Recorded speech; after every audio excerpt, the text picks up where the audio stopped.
Alhamdulillahi Rabbil Alamin. Alhamdulillahillazi bini'matihi tatimmus salihat wa bifadlihi tatanazzalul khairat wal barakat wa bitaufiqihi tatahaqqaqul maqasidu wal ghayat.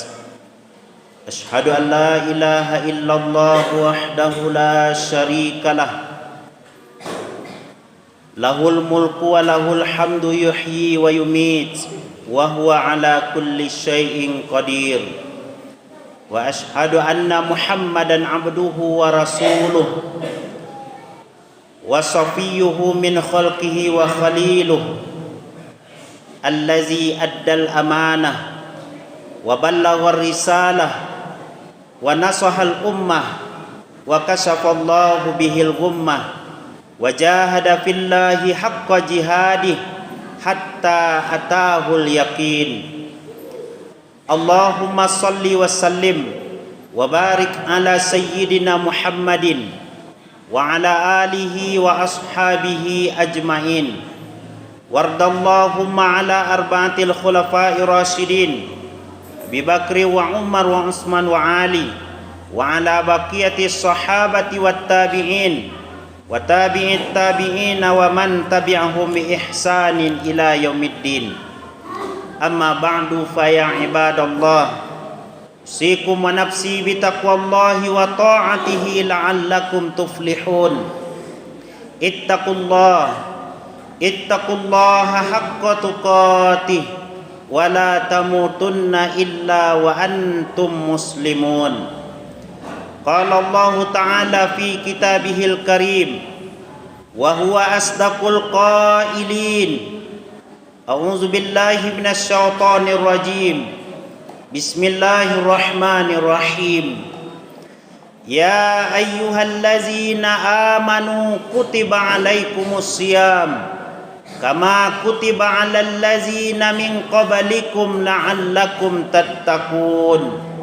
Sadaqallahul azim. Ma'asyiral muslimin, jamaah Jumat rahimani wa rahimakumullah. Bersyukur kita kepada Allah dengan mengucapkan alhamdulillahi rabbil alamin.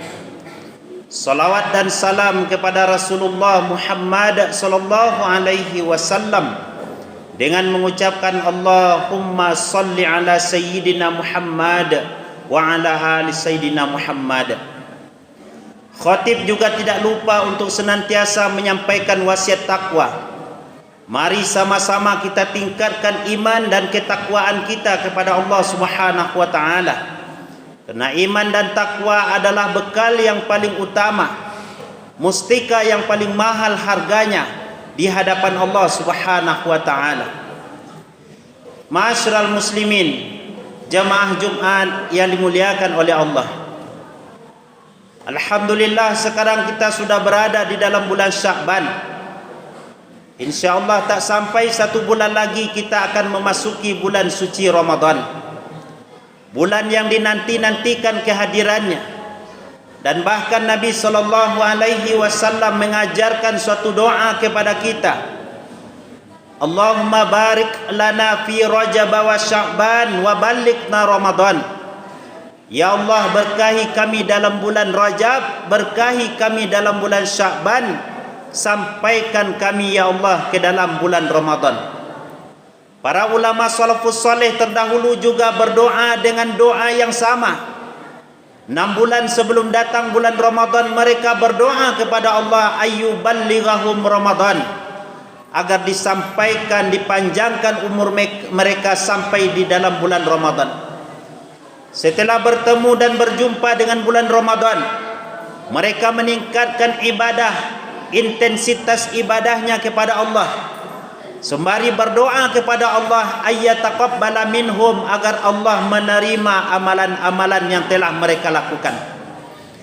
Maka sebagai seorang muslim, sebagai seorang yang beriman, yang dipanggil oleh Allah Subhanahu wa taala untuk mengerjakan puasa, Allah mempunyai rencana yang luar biasa. Apa rencana Allah dengan puasa Ramadan yang kita lakukan? Kita akan dijadikan di hadapan Allah hamba Allah yang bertakwa kepadanya. Untuk itulah ma'asyiral muslimin, sebelum datang bulan Ramadan kita harus mengetahui tentang keutamaan dan amalan-amalan yang apa yang harus kita lakukan dalam bulan Ramadan. Pertama, tentang keutamaan bulan Ramadan. Bulan Ramadan ma'asyiral muslimin termasuk bagian daripada salah satu rukun Islam. Nabi SAW menyampaikan, Bunyal Islam ala khamsin. Islam itu dibangun di atas 5 perkara. Syahadati an la ilaha illallah wa anna Muhammadar Rasulullah. Pertama adalah mengucapkan 2 kalimat syahadat, asyhadu an la ilaha illallah wa asyhadu anna Muhammadar Rasulullah. Yang kedua, wa iqamis shalah, mendirikan salat. Yang ketiga, wa itaiz zakah, membayar zakat. Yang keempat, wa shaumi fi syahri Ramadan, berpuasa di dalam bulan Ramadan. Yang kelima, wa hajjul baiti man istata'a ilaihi sabila, melaksanakan ibadah haji bagi yang mampu. Dari 5 rukun Islam tersebut, ada salah satunya yaitunya berpuasa di dalam bulan Ramadan. Maka karena ini adalah sendi Islam, berpuasa di dalam bulan Ramadan adalah hukumnya wajib. Kecuali boleh kita tidak berpuasa kalau ada uzur syar'i. Apa uzur syar'inya? Pertama adalah kalau kita dalam keadaan sakit. Sakit yang diharapkan kesembuhannya maka cukup diqadha saja setelah bulan Ramadan. Tapi kalau sakit itu tidak diharapkan lagi kesembuhannya, umurnya sudah ratusan tahun umpamanya, kalau dia berpuasa maka justru akan membahayakan kepada dirinya, maka dia harus membayar fidyah. Demikian pula kalau umpamanya kita dalam keadaan safar, yang safar kita itu lebih dari 2 marhalah atau lebih dari 85 kilometer. Kemudian boleh kita nak berpuasa bagi perempuan yang hamil atau menyusui, yang dikhawatirkan baik untuk anaknya atau untuk dirinya sendiri. Itu orang-orang yang uzur syar'i. Alangkah naifnya ma'asyiral muslimin kalau ada orang beriman, dia mengaku Islam, fisiknya kuat, dia bukan anak kecil lagi dan sudah memenuhi syarat puasa, tapi dia tidak melakukan ibadah puasa, maka seabad pun diqadanya puasa yang sengaja ditinggalkan tersebut, dia tidak akan mendapatkan kesempurnaan dari ibadah yang ditinggalkan tersebut. Maka oleh karena itu jangan sekali-kali dengan sengaja meninggalkan ibadah puasa Ramadan, kecuali boleh tidak berpuasa kalau ada uzur syar'i, karena dia termasuk daripada rukun-rukun Islam. Yang kedua, keutamaan bulan Ramadan adalah bulan diturunkan Al-Quranul Karim. Ma'asyiral muslimin, Al-Quran kalau bersentuhan dengan apapun maka dia yang disentuhnya akan mulia. Al-Quran ketika yang mengantarkannya adalah malaikat Jibril. Malaikat Jibril adalah Ruhul Kudus, Sayyidul Malaikah, penghulu sekalian malaikat. Karena salah satu faktornya dia adalah sebagai yang memberikan wahyu, menyampaikan wahyu berupa Al-Quran kepada Nabi Muhammad SAW. Orang yang disinggahi, yang disampaikan wahyu yang bernama Nabi Muhammad adalah Sayyidul Anbiya wa Imamul Mursalin, penghulu sekalian Nabi dan imam sekalian Rasul. Kenapa demikian? Karena mukjizat Rasulullah adalah Al-Quran. Dan bahkan Aisyah ditanya, apa akhlak Rasul itu? Wahai Aisyah, apa jawaban Aisyah? Kana khuluquhul Quran. Akhlak Rasulullah itu adalah Al-Quranul Karim. Dan Allah memuji tentang kemuliaan akhlak Rasulullah. Wa innaka la'ala khuluqin azim. Engkau Muhammad benar-benar berada di atas akhlak yang mulia. Kemudian ketika Al-Quran diturunkan di dalam bulan Ramadan, inilah kita memperingati nuzulul Quran di dalam bulan Ramadan. Bulan Ramadan disebut sebagai Sayyidus Suhur, penghulu sekalian bulan. Bagaimana kalau Al-Quran itu menyentuh kalbu seorang mukmin? Kecintaannya kepada Al-Quran luar biasa. Bukan hanya sekedar dibaca, namun juga diamalkan dalam kehidupan sehari-hari. Maka Allah akan turunkan keberkahan kepada dirinya, kepada keluarganya. Maka oleh karena itu bulan Ramadan adalah bulan Al-Quran.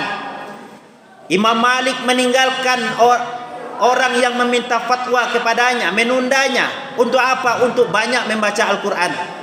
Imam Syafi'i juga demikian, 60 kali dalam bulan Ramadan mengkhatam Al-Quran. Dan banyak ulama-ulama yang lain, ma'asyiral muslimin, yang memprioritaskan bulan Ramadan adalah untuk semangat beribadah kepada Allah. Namun apa yang terjadi dalam kehidupan seorang muslim? Kebanyakan mereka semangat di awal Ramadan, hanya seminggu 10 hari pertama, berbanding balik dengan apa yang dilakukan oleh Rasulullah. Apa yang dilakukan oleh Rasulullah? Iza dakhalal asral awakhir min Ramadan, kalaulah datang 10 hari akhir bulan Ramadan, ahya lailahu, Rasulullah semangat menghidupkan malam-malamnya dengan ibadah. Semangat Rasulullah bukan di awal Ramadan, tapi di 10 hari terakhir bulan Ramadan. Berbeda dengan kebanyakan kaum muslimin, masjid mushola ramai penuh. Pemain naturalisasi datang ke masjid yang selama ini tidak pernah datang ke masjid di awal Ramadan untuk melaksanakan tarawih. Mereka datang ke masjid, dan itu pun tidak bertahan sampai habis Ramadan. Mereka hanya bertahan seminggu, 15 hari, 20 hari paling lama. Setelah itu mereka disibukkan dengan pernak-pernik lebaran, mencat rumah, membuat kue, menyediakan apa persiapan untuk lebaran. Padahal di 10 hari terakhir, disitulah keutamaan beribadah kepada Allah di dalam bulan Ramadan. Juga di dalam bulan Ramadan Allah turunkan Lailatul Qadar. Inna anzalnahu fi Lailatul Qadar. Malam yang lebih baik daripada 1000 bulan itu adanya dalam bulan Ramadan. Dan itu kata Rasulullah letaknya di hari atau di tanggal yang ganjil, di 10 hari terakhir bulan Ramadan. Maka bagaimana mungkin seseorang yang malas-malasan beribadah, yang tidak mau datang ke masjid, akan mendapatkan keutamaan malam yang lebih baik daripada 1000 bulan tersebut.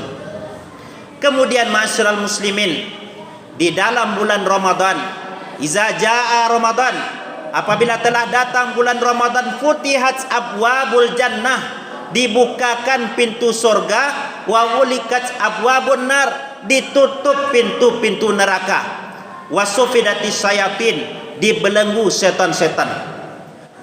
Ramadan datang, kebaikan terbuka lebar. Orang yang selama ini tidak ikut berpuasa, selama ini balas baca Al-Quran malam bulan Ramadan, mereka pun akan antusias membaca Al-Quran. Pintu-pintu kebaikan dibukakan oleh Allah Subhanahu wa taala. Bagaimana tidak rindu kita dengan bulan Ramadan yang kebaikan kita dilipat gandakan di sisi Allah Subhanahu wa taala. Kemudian ma'asyiral muslimin, amalan apa yang mesti kita lakukan di dalam bulan Ramadan? Pertama tentunya adalah kita berpuasa. Nabi SAW mengatakan, orang yang berpuasa yauman, satu hari, fi sabilillah, berpuasanya di jalan Allah karena Allah, ba'adallahu sab'ina kharifah, maka Allah hindarkan dia selama 70 tahun perjalanan dari siksaan api neraka. Puasa yang kita inginkan ma'asyiral muslimin tentu adalah puasa yang berkualitas. Tidak hanya sekedar menahan makan dan minum saja, tapi juga menahan perbuatan-perbuatan yang merusak ibadah puasa kita. Sebab kenapa demikian ma'asyiral muslimin? Kam min shaimin laisa lahu min siyamihi illal ju' wal atas. Banyak orang yang berpuasa yang tidak didapati dari puasa tersebut melainkan lapar dan dahaga saja. Lapar dan dahaga saja inilah yang dilakukan, yang didapati ketika dalam bulan Ramadan. Orang puasa, kita puasa, tapi kualitas tidak dijaga, bergibah ikut, maksiat ikut, dan lain sebagainya. Maka yang didapati hanya lapar dan dahaga. mereka orang seperti itu tidak mendapatkan pahala puasa. Yang kedua yang harus kita tingkatkan adalah qiyamul lail. Qiyamul lail ini tahajud bisa, witir bisa, tarawih bisa, apalagi dalam bulan Ramadan. Satu kebaikan yang kita lakukan yang sunnah, maka seperti kita melakukan ibadah wajib di luar bulan Ramadan. Demikian pula ibadah wajib yang kita lakukan dalam bulan Ramadan seperti ibadah 70 kali di luar bulan Ramadan kita lakukan. Maka beruntunglah kita yang dipanjangkan umur oleh Allah, disampaikan ke dalam bulan Ramadan, bisa melaksanakan salat tarawih. Kemudian ma'asyiral muslimin, yang ketiga amalan yang mesti kita tingkatkan adalah sedekah. Banyak-banyak kita bersedekah. Dan bahkan persiapan mencari duit bukan dalam bulan Ramadan. 11 bulan di luar bulan Ramadan itulah kesempatan kita mencari uang. Dalam bulan Ramadan pintu kebaikan dibukakan, orang banyak berzakat dalam bulan Ramadan. Zakat fitrah dibayarkan, bersedekah pahalanya besar di sisi Allah. Apalagi bagi kita yang mampu melaksanakan umrah ke Mekah, sama seperti umrah bersama Rasulullah sallallahu alaihi wasallam. Maka banyak-banyak kita persiapan untuk sedekah dalam bulan Ramadan. Kemudian ma'asyiral muslimin, yang harus kita tingkatkan adalah perbanyak melakukan ibadah-ibadah sunnah, termasuk membaca Al-Quran, berzikir kepada Allah Subhanahu wa taala. Kalau ini sudah kita lakukan, insyaallah amalan-amalan kebaikan-kebaikan yang kecil-kecil yang lain akan mengikutinya. Mudah-mudahan dengan keilmuan ini, dengan persiapan kita menyambut bulan Ramadan, kita bisa mempersiapkan diri dengan sebaik mungkin, sehingga ketika datang bulan Ramadan kita bisa maksimal melakukan ibadah kepada Allah Subhanahu wa taala. Fa'tabiru ya ulil absar la'allakum turhamun.